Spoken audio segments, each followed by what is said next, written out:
elemento prático. A taxa de câmbio brasileira, pela primeira vez, ultrapassa a casa dos R$6, de onde não desceu. Mas acho que vai descer. Tome nota, não é muito meu feitio, mas está exagerado. Mas ainda hoje, antes de chegar aqui, eu estava ali a taxa de câmbio em R$6,05. E por que razão a taxa de câmbio deveria ser um assunto popular? Não é aquela hora que o William Bonner anuncia a taxa de câmbio no Jornal Nacional, o nosso povo levanta para ir no banheiro ou algo do gênero, porque parece irrelevante popularmente. Lamentavelmente não é. Sim, o povo não compra dólar, portanto não teria interesse instantâneo, imediato na taxa de câmbio, mas o povo come pão e quando calha tem a chance de comer uma pizza domingo. Pão e pizza é feito de trigo e o Brasil importa substantivamente o trigo que nós usamos para fazer o pão e a pizza do domingo. Se sobe o dólar, sobe o trigo. Se sobe o trigo, sobe o pão. O Brasil não compra dólar, o brasileiro médio, mas o brasileiro médio toma remédio. Por imprudência estratégica, nós permitimos que 86% da nossa indústria farmacêutica seja importada, dos insumos. 86%. 80% disso patente vencida. É só uma incompreensível incompetência que o Brasil, gastando já o dinheiro, não é, importa, gerando emprego na China, na Índia, na Europa, 86% da química fina. Já não digo do meio de diagnóstico médico, todo ele importado, não digo, enfim, das próteses, das camas de hospital, essas coisas todas. Só isso daí já explica que subiu a taxa de câmbio, vai subir o preço do remédio. O eletroeletrônico, o Brasil hoje tem mais celulares ativos do que habitantes. Nós temos 250 milhões de aparelhos celulares ativos para meros 200 milhões de habitantes, já incluindo as crianças e tal, cujos pais, tendo prudência, não permitem que use o celular, como é o caso do meu querido filho Gael, que está ali assistindo a palestra do papai. Então, repare, toda a eletroeletrônica, toda a ótica, tudo isso são importados. Ou seja, subiu a taxa de câmbio, é fatal que nós tenhamos reflexo disso na inflação. Sendo que é uma inflação de custo. Porque o pão fica mais caro, não é porque mais gente quer comprar pão e pode comprar pão gerando hiato de produto ou excesso de demanda, cuja ferramenta é aumentar o juro. Mas é assim que o modelo manda fazer, aumentar o juro. Resultado prático, nós hoje temos que a conta de juros, este ano, se aproxima de R$1 trilhão com T de tapioca. R$1 trilhão com T de tapioca será só a conta de juros. Não tendo o Brasil como pagar esses juros, isso tudo se incorpora na dívida. Resultado, a dívida brasileira está se aproximando perigosamente de R$10 trilhões. Já está em 9 e fração. Trilhões de reais.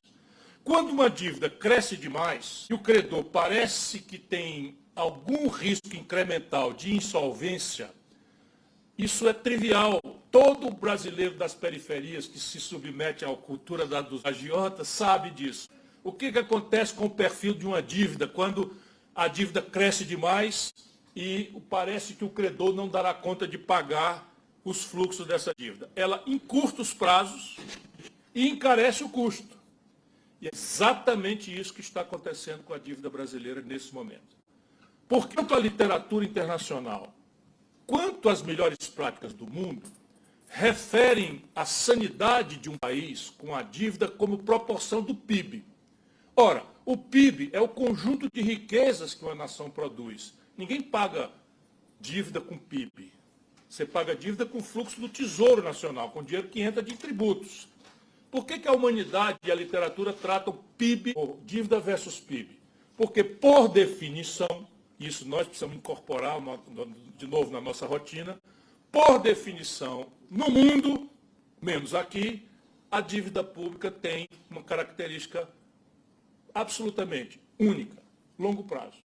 É nela que se hospeda a poupança da sociedade de longo prazo. Você compara a dívida com o PIB para ver se o país tem sanidade fiscal ou não. Por quê? Porque se o PIB vai bem, lá daqui 10 anos, 15 anos, 8 anos, 20 anos, 30 anos, 40 anos, quando uma fração da dívida for vencendo, a economia indo bem, vai gerar os excedentes necessários para honrar aquilo. Por isso se compara com o PIB. No Brasil já não vale mais isso.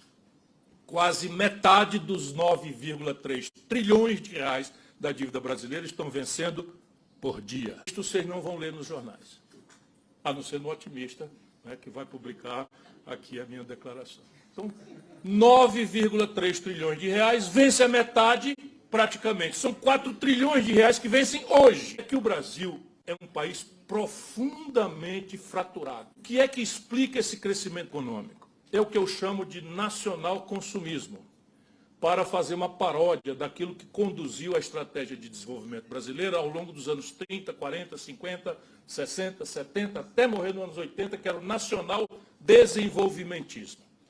Então, ali, o elemento crítico, o elemento chave, indutor do desenvolvimento do Brasil, que chegou a crescer 15% ao ano, era o investimento. O investimento em petróleo, Brás, o investimento em aço, siderurgia, CSN, Usiminas, etc., o investimento em mineração, petróleo, Brás, eu já falei, mineração, Vale do Rio Doce. Então, a infraestrutura do país também, 50 mil quilômetros de estrada asfaltada, o sistema Eletrobras, enfim, isso era o nacional desenvolvimentismo. Eu copio criticamente porque agora o que está em voga no Brasil me parece ser o nacional consumismo.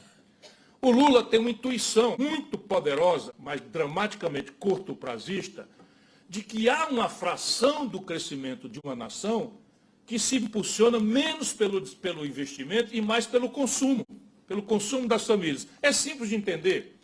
Se uma família ganhava 200 e passa a ganhar 500, ela, pobre, transforma esse plus adicional a mais, como diz o meu conterrâneo lá de Sobral, né, o plus adicional a mais, tudo instantaneamente em consumo. Portanto, o pequeno comércio de coisas populares tende a ir bem, porque vai refletir sobre isso. E a demanda acaba gerando, por esse caminho do consumo, um crescimento. Ele não é, entretanto, a melhor forma de crescer, penso eu. Se não, vejamos, por onde é que esse crescimento aconteceu? Eu estou terminando esse estudo agora e estou sofrendo para escrever um paper e a minha newsletter, mas é original, não é tão original, mas assim, escrita assim, vista nessa contradição, eu não li escrito em canto nenhum. Basicamente é o seguinte, eu fui fazer o levantamento. O Bolsa Família, turbinado pelo leilão Bolsonaro-Lula, era Auxílio Brasil, mudou para 300, para 400, para 500, para 600, injeta na economia, este ano, na mão dos pobres, diretamente, 400 bilhões de reais. Mais o BPC, o Bolsa Família, mais o BPC, mais o abono salarial, injeta 400 bilhões de reais. E o salário mínimo, impulsionado por um aumento real de R$ 79 por ano acima da inflação, só para vocês verem como é deprimida a nossa economia. O governo Lula aumentou em R$ 79 acima da inflação o salário mínimo brasileiro. Essas duas coisas, o salário mínimo potencializado, que vai lá nas aposentadorias, injeta R$ 1 trilhão na economia. Os aposentados, 1 trilhão, 400 bilhões, isso explica essa aparente contradição. É o nacional consumismo, porém, a demanda que sobe não encontra retaguarda na próprio aparato produtivo do Brasil. Nós estamos importando 17% a mais do que estávamos importando lá atrás.